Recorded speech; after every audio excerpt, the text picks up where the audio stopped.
Okay, so let's continue with the with the discussion of our smiling face. If you recall, I told you that whenever the frame is printed on the screen or painted on the screen, it is going to call the paint method of paint component. This paint component method will be called for the panel to be drawn on the screen. And you will have all these components listed on the screen one after the other one. Again, if you remember, this is the class we just created. It's a new class, smiling face panel, which extends the J panel, right? And then we use it as we like. And I create all my objects, the new panel object, based on this smiling face panel is going to be type of my object, and I will create my panel based on this and add this onto the frame. So if I wanted to add two panels, two smiling faces, how would I do that? So I'd like to add two faces on the screen on the frame. How would you proceed? So what you could do is, as your friend said, I will define another panel. Panel 1 and panel 2, right? And then I will add another panel, right? J panel.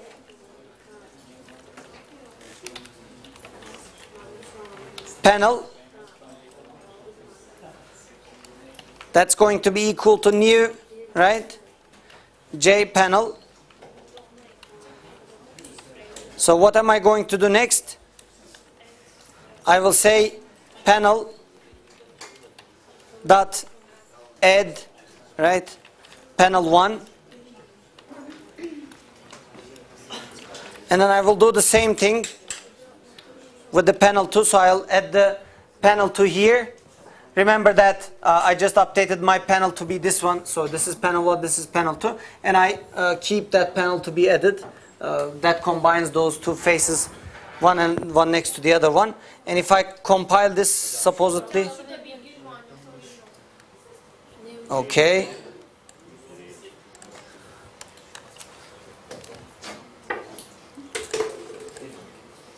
Okay, so I get a cannot find symbol class J panel. What's the reason? Import is the problem. Why is it problem? It only imports the J frame. So if I put a star there, right, I can just include both J frame and J panel. So I'll do that. And if you compile, should be fine. And I will go and execute this. So it's going to have two panels, one next to the other one, and shown on the screen. Okay. So what if I would like to have these, for example, if I want to make the ears red, right? You could just change this to be something like this, right? I will set my color to be red for the ears, right?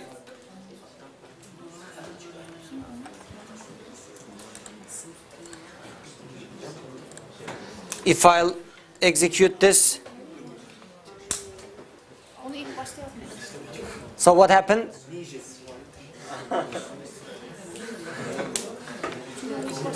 So what happened here?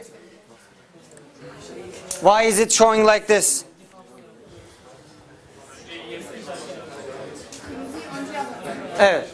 So we should put the ears first and then the head.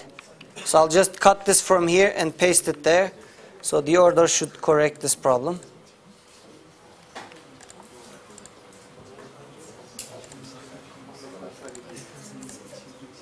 So now it has ear red. So the order of, painting them on the screen matters. If you put first the red one, then the yellow, it should obviously be like this.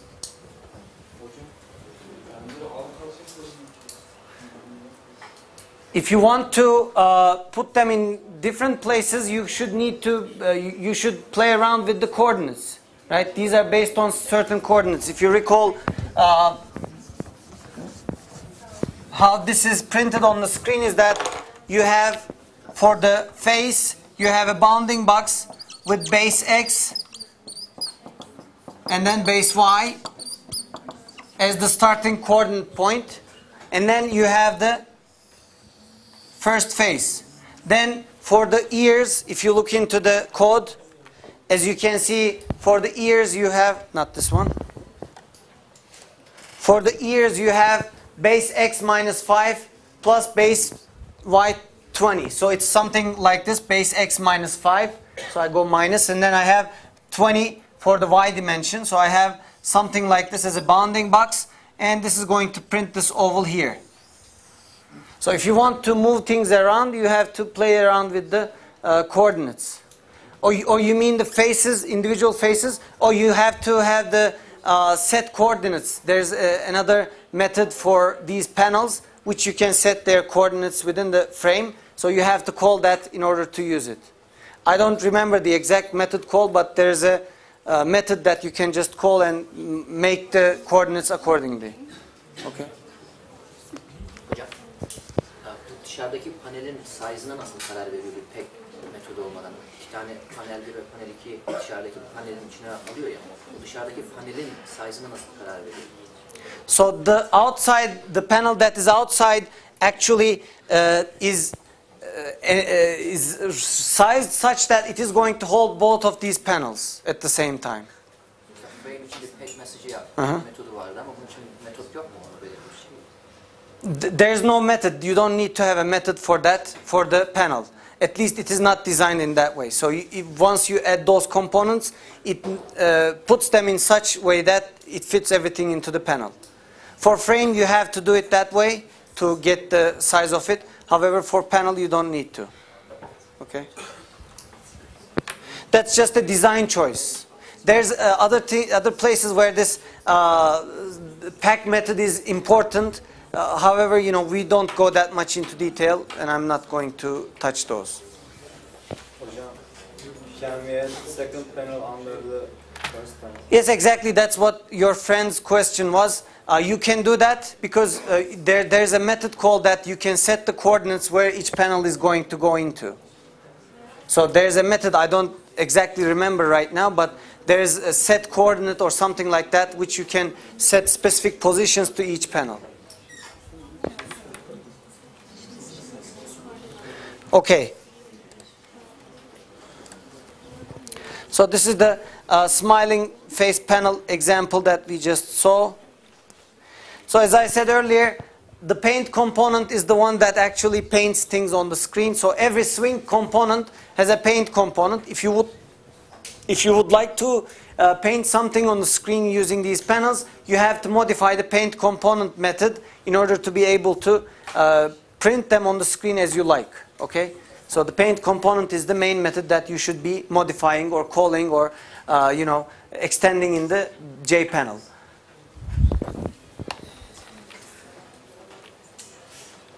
So another example, the Splat example, which is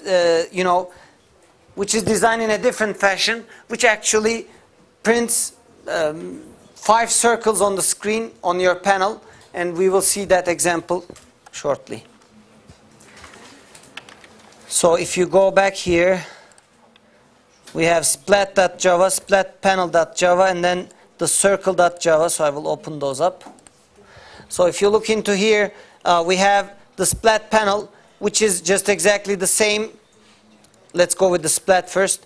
So this is the main class which actually creates the frame and calls everything. So you have the JFrame, new JFrame with the title Splat, so it creates the frame, and exit operation, and you have the Splat panel, which is immediately created here, and then you have the pack and set visible or show methods followed one after the other one. So if you look into here, I would like you to pay attention to this one. What this does actually is that it creates a Splat panel first, and then immediately after that adds it to the method called right after that. So you could have modified this to be something like this. I'm just mentioning this because sometimes students don't understand what's going on here. So we add a splat panel, right? So I will have splat panel, and I call it as, let's say, panel, which is equal to new. So I'll just copy the same exact thing.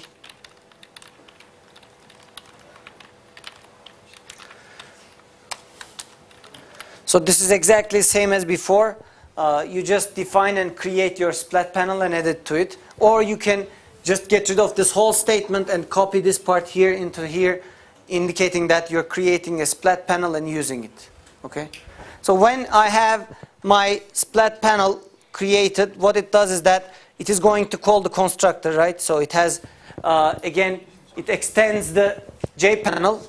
So it inherits whatever property JPanel has within my splat panel class. And within that I have 5 instance variables. What are those? Circle 1 through 5. And each one of them are type circle. So they're of type circle. And I will show you the circle class so that you know what a circle is. It's an object, right, which we use here. And once you have your instance variables defined, we have the constructor, which is just going to call the constructor of the circle. So I have circle 1, new circle with certain parameters, which I will briefly show you. And you have the circles created. You have the set preferred size to be this size, and then the background to be black, so that you see how it, prints them on the screen. And then you have, once you have the constructor defined here, what we do next is the paint component. So what are we going to do once we create this? We're going to just super paint component page. So it's going to get things ready, create things ready, paint things ready on the screen that are part of JPanel. Then we are going to, on top of that, add whatever we are going to add and draw. So these are the things, the 5 circles that we are going to draw afterwards. So this is going to have our black screen set up. The size has been set up as our constructor suggests. And then afterwards, I add those 5 circles on top of there. So let me show you the circle class. So this is the class circle. So obviously, there are parameters here, instance variables. We have the integer diameter x and y, which shows the diameter, the x coordinate, and then the y coordinate. And you have the color, which is type of color. And you have it as an instance variable as well. So this is the constructor we just used in the splat panel class. So when you look into this, it's the constructor with size, color, upper x and upper y, which are the leftmost corner of the panel, of the circle. You have the diameter set to be size, color is equal to shade, and you have x and y coordinates set to be whatever is passed into the constructor. So when you call this constructor,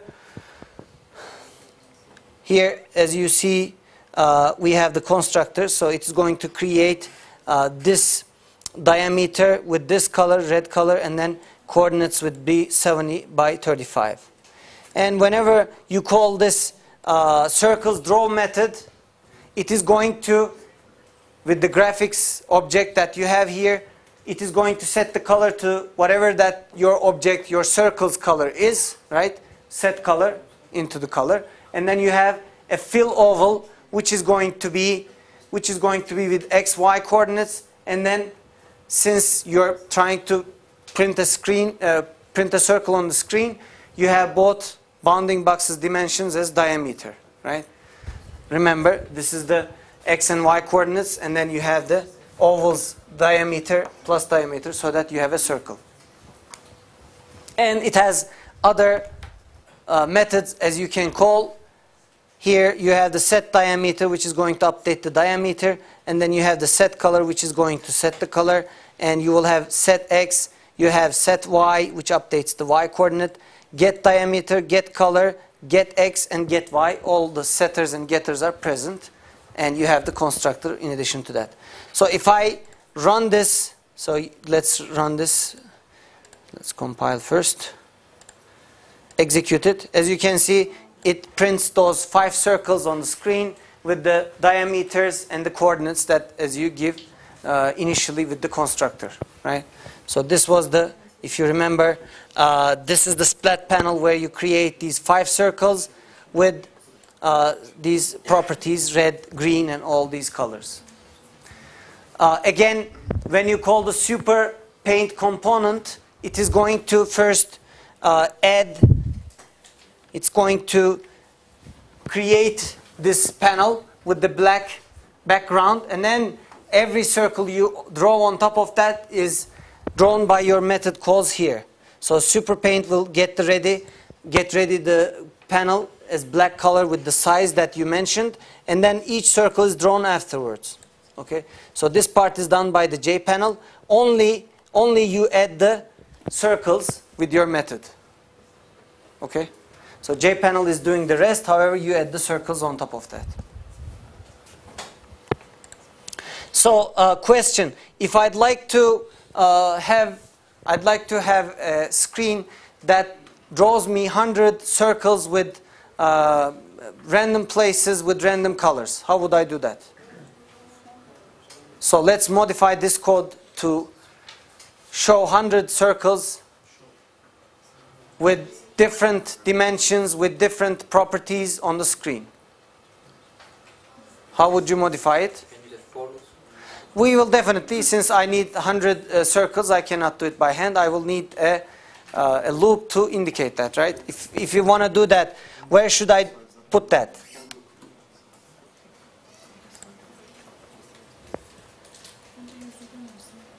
I can put it into the paint component, right? So if I want to add these circles on my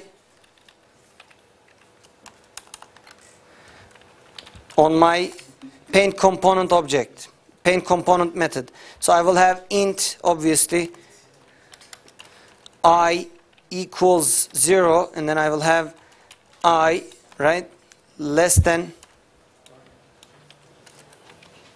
This is English or it's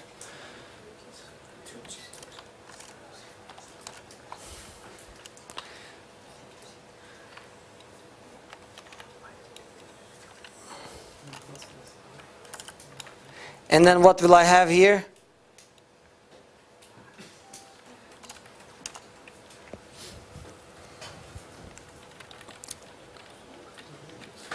So I can use one of the circles.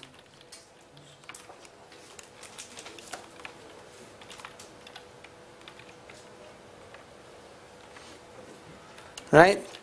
What else do I need to add here? Circle 1. So you can start with anything that you like. So let's start with set color, right? Set color. How am I going to set my color? So you can create a color by this method called new color. What are the parameters of a color? RGB, right? So you can express this color with 3 arguments, which are going to be R, G, and B. So what do I need to express? How can I express R, G, and B, as we have seen before? With integer numbers ranging from 0 all the way to 255. So if I use a random method call that is going to generate me a random number, I can do that, right? So if you remember, the math.random library will provide you that. So I will multiply math.random by 255, right?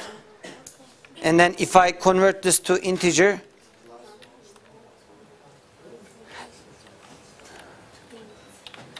you can add plus, or it doesn't really matter because it's just going to be a slight change in the color anyway. So it's up to you. If you want to add, you can do that. But I'm just going to.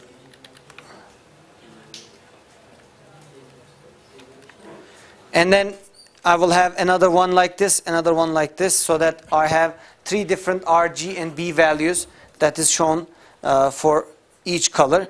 And then I can have circle 1 dot set diameter, right? What is the diameter? What should be the diameter? You can limit with the, size of your panel, but it is going to be too big. The circles would be too big, so let's limit with 10, for example. You can set anything. But I want to have a random number, right? So I should multiply it with the random number. So now I will have a diameter that is set to between 0 and 10. 9. And I will have also, what else is remaining here? Or let's delete this one. So I will have set x. It is going to have an x coordinate where we will have the x dimension as 300. So it's going to have a value that's multiplied by 300, right? And then I will have, what should I add? I will add circle 1 dot set y, which is going to have a coordinate that is given with the maximum panel size, which is 200.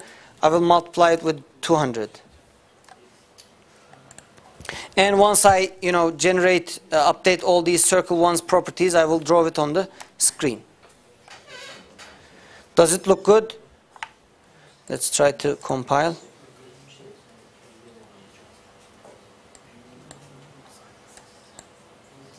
So, parentheses expected.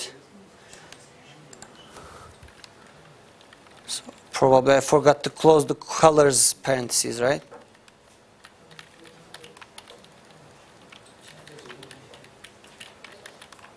Yeah. Should work fine now. Okay.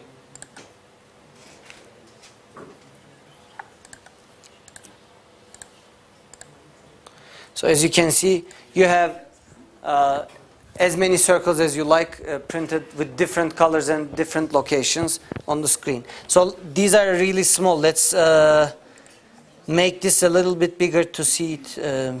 So I'll make this to be 80, just to make the diameter of circles bigger.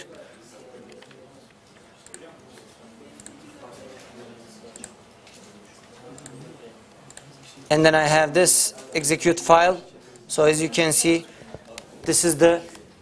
So what if I just play around with the size of this thing? What do you think is going to happen?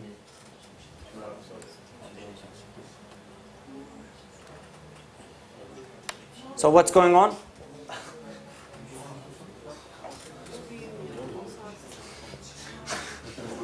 Why is it happening like this?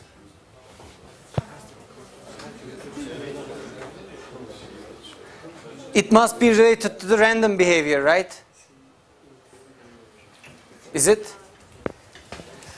It is because of the random behavior, because we remember the colors, the locations, everything is randomly generated for each circle. And if you consider that this method is called every time you resize the frame, it is going to behave like this. So the reason is because when I resize this, the paint component method is executed again, so that with new numbers generated, with new circles printed. Whenever I again do this thing, it re-executes the paint component and prints them all again on the screen. Okay, so that's the main reason. Whenever it needs to print the frame, because whenever you resize it, paints it again, it calls the paint component method. Everything changes. So you can come up with different weird things with this kind of implementation. So I recommend you to go and play around with different, options and different things. So graphical user interfaces, as we said earlier, we have been dealing with different components in our designs, and we have seen these circles, arcs, and all that. And you also have, in addition to new components, we will see events and listeners. What we mean by events is that whenever something happens, such as a timer expires, or you have a mouse click, or the user enters hits the keyboard's enter key, things like those. Whenever this event happens, we have listeners which listen to what's going on and execute according to this event. Okay, so for example, you have designed a tool that does increment a counter every time you click the button, for example. I will briefly do it in the next couple of minutes. So we have previously seen labels, buttons, text fields, and menus. And we have seen the containers such as frames and panels. We will see additional things as we go. But events and listeners are really important because you're going to design also your project based on that. Because if you want a user to do some task when he or she clicks the button, you have to listen to that event and execute accordingly. Okay? So this is important. So event is an object that represents an activity which you may want to respond. This could be a mouse move, mouse is dragged, or mouse button is clicked, graphical button is clicked, or keyboard key is pressed, a timer expires. Anything that you can call an event can be implemented in Java. And they usually correspond to user actions as the user does some part of the event. So we have library that has event detectors and also listeners, which we will be using, such as, for example, button listener, which we will implement whenever a button is clicked. We're going to be able to do some task based on that.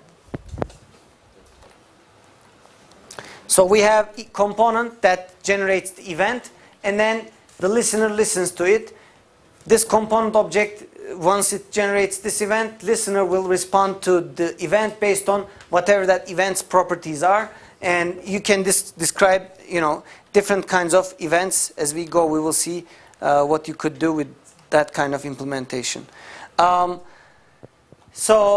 create the Java program, you must instantiate and set up the necessary components so that you know what you're going to do. And then implement these listener classes such that you have listeners to certain tasks, and then establish the relationship. So what are you going to do with this event? Whenever this happens, I'm going to perform this task. For example, if the button is clicked, I will update my counter to be incremented by 1. So let's do an example shortly with push counter, where you have a button. Whenever you click the button, it is going to increment your counter by 1. So that's the goal of this example. And it uses the JButton class, which is actually, again, the swing library component, which is already provided to you as a button. And you can just use that button to enable the user to click. So whenever that click happens, what are you going to do? How are you going to respond is up to you. So we will see push counter shortly. So let's see.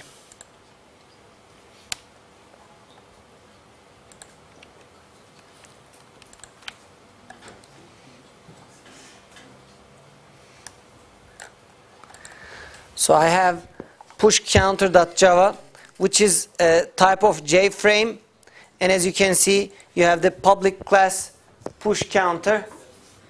And I have the main method. I create my frame with pushCounter, and then again, whatever is going to happen with the exit on call. And again, I have a pushCounter panel that is created and passed as an argument to my frame so that I can put this panel onto my frame and show it on the screen. So this is pushCounter panel that we create and use from this point on. This is actually kind of a driver program we are using.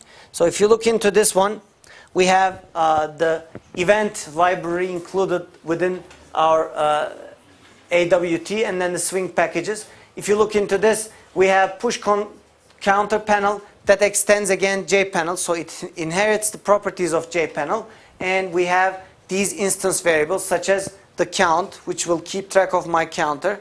And then I have the J button, which I'm going to just push the button. And then the J label that we will just print things on the screen according to the counter. So I have an internal counter which I will use to show on the screen. So when you call the constructor, what you do is basically public push counter panel, and then you start with count equals 0. So I initialize it since it is going to have a 0 value initially. This is the constructor, remember. And then I have I have a button that I'm creating with label push me. So button will have a label on top of that, push me. And I will add action listener, new button listener. So I will explain it shortly. I'm adding a listener to my button. So button already has this method, which you can add listeners to it. So it is going to listen the activity going on with the button listener. So if there's an activity, it is going to perform the task. And I have a label that I just defined above as an instance variable. I'm creating the label with the title or the string printed as pushes whatever that count value is. If it is 0, pushes 0, pushes 1, and so on. So I add both the button and the label on my panel, and I set the size to this, and my background color is set to be this color. Can you please pass that paper with the names?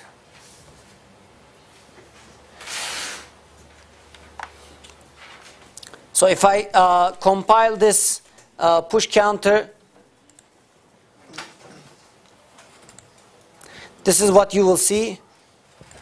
So you have the push me label on top of the button, and then you have the label that is printed as pushes 0. So whenever I press this push me button, it is going to, increment the number and then have it printed on the screen. So every time you push it, it will update the count, increment it, and repaint it again.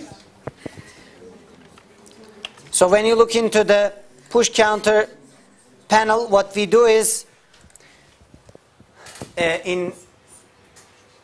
with the action performed, whenever this event happens, it is going to increment the count by 1, count plus plus, and then it is going to set the new text, the labels text. Initially, if you remember with the constructor, it was pushes 0, right? So every time I press this, every time I press the button, what it does is that it increments the count. Not only that, it also updates my text there with count pushes equal to 1, pushes equal to 2, and so on.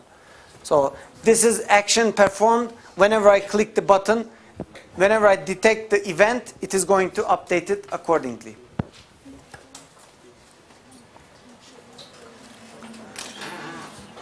So if you look into here, you see a different keyword, implements, right? What does implements indicate?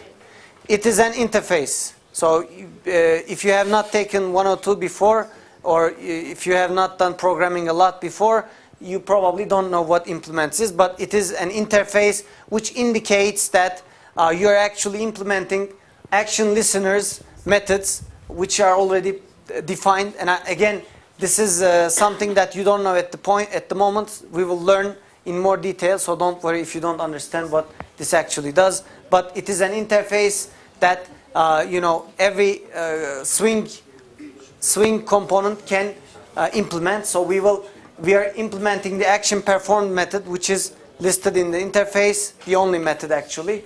And whenever we call the action performed, it's going to update the count and update the text as well. Any question? So that's the push counter example.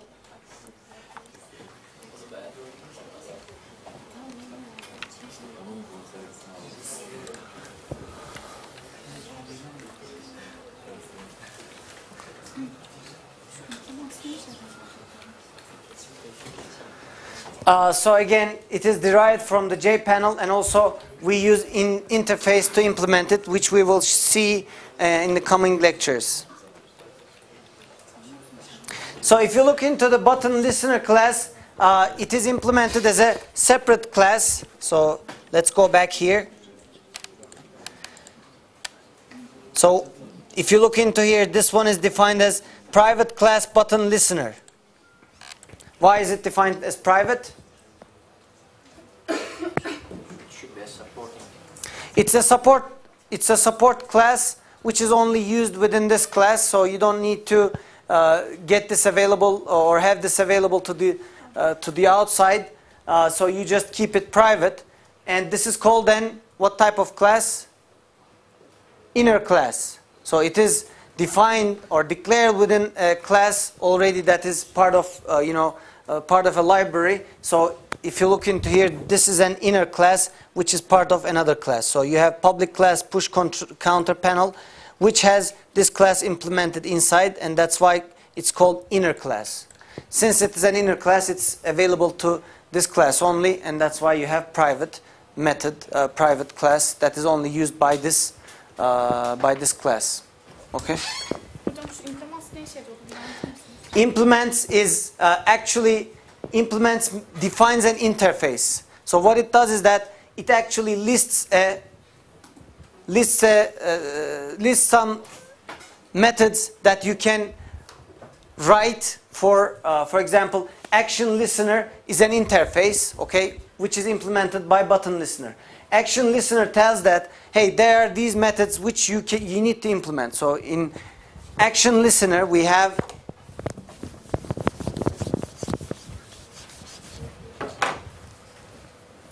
in action listener you have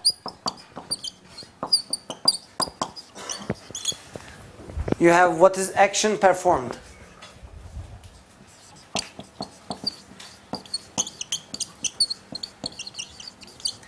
As you can see, what are the action performed parameters and return type? So it's void, right? It doesn't return anything. And then it takes, what does it take? Action event.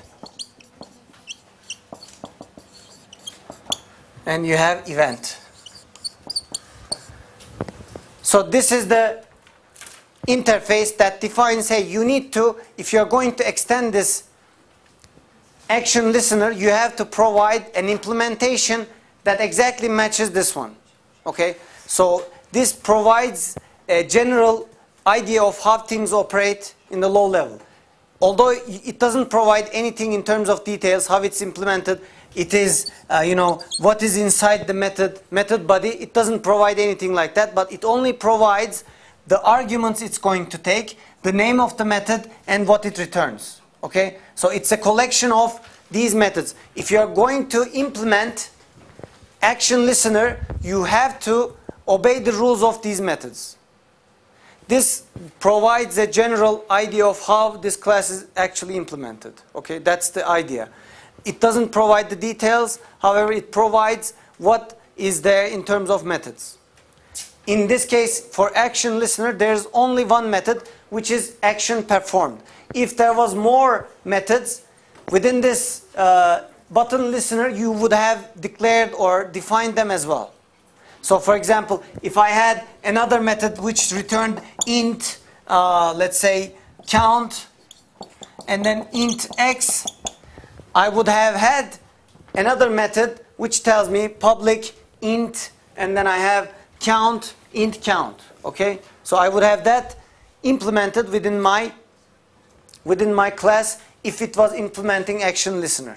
So you have to implement whatever is listed in the interface. Again, interface does not give the details of a method, but it rather provides a general idea of what the method is going to look like. We will come to that, when we actually go into details of it. But I just wanted to explain a little bit. So we will come to that in the coming weeks.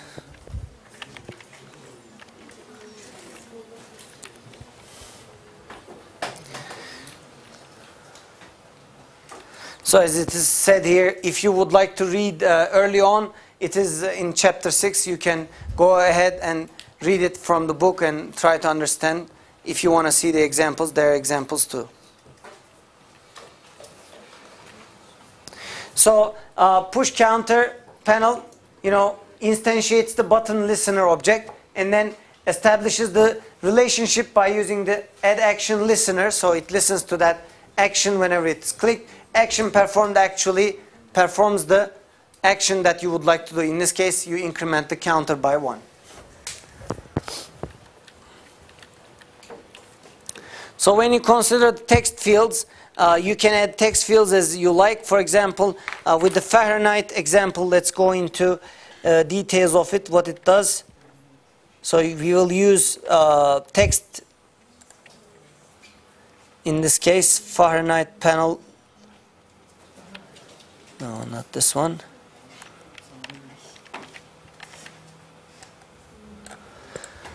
So I have Fahrenheit.java. So you have the swing JFrame public class Fahrenheit. So I have the main method which creates the Fahrenheit frame with the title. And then I create a panel again, new Fahrenheit panel. So whatever that panel is, it creates that, add that panel, and then pack and show it. So let's see what it does.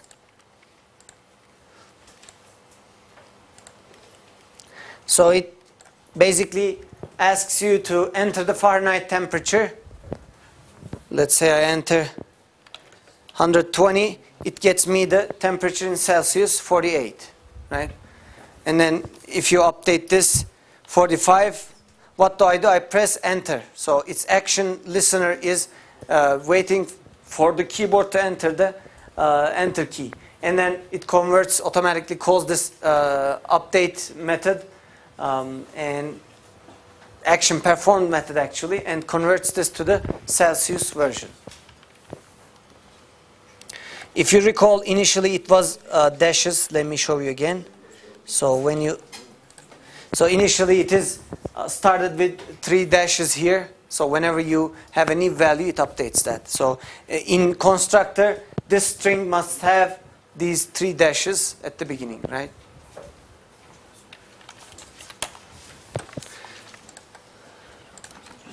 So let's look at the Fahrenheit panel.java. When you look into this, it has the event swing and abstract windowing toolkit. And then I have the, again, Fahrenheit panel extends JPanel. So I have, on top of JPanel properties, I add additional things. What are those? I have instance variable JLabel, which are input label, output label, result label. And then I have a JText field, which is Fahrenheit. Text field is, which one is the text field in the example that I just shown? So the place where I type the Fahrenheit value, right, on the screen. So that's text field, and the others are just the labels that are printing on the screen. So when you create your constructor, what we have is that you have the new label, input label, enter Fahrenheit temperature, and then output label, temperature in Celsius, and then result label, JLabel, and then you have the 3 dashes initially for the constructor. And it adds the Fahrenheit new JText field, so it gives you 5 character spaces in the text field, and then you add action listener, new temp listener. We will see what temp listener does shortly. However, you listen to the activity going on in the text label we had. And we add the input label, Fahrenheit, output label, and result label. Set the size and set the color. And obviously the thing is going on where we have the action performed. So again, this is an inner class which has public void action performed, public private class temp listener, implements action listener, same thing. So we're implementing the interface of action listener, and it has a method that is action performed, and it takes an event. Whenever this event, the hit key happens, it is going to update the Fahrenheit temperature to be whatever the corresponding value is. So it takes text Fahrenheit get text. So this is the place where we enter the number, right? We entered 120, and that's the string value that this takes, since it's a text box. And then it converts this to the corresponding integer value. So what is this method? It's a static method, right? So it's a static method since I'm using the integer class as my identifier. And then parse int text, you give the string, it parses it, and then generates the integer version. And I can use that Fahrenheit temperature, which is just an local variable, to compute the actual corresponding Celsius value. Fahrenheit minus 32 times 5 divided by 9, and you get the Celsius value. And the last thing that you do is you update the result label to be result label set text. So you have the Celsius temperature converted back to string so that you assign it to the result label. So again, you have integer to string method so that you convert this into the string. Okay? Any question? So I will repeat this example in the next lecture. So we will go over it once more again. See you next week.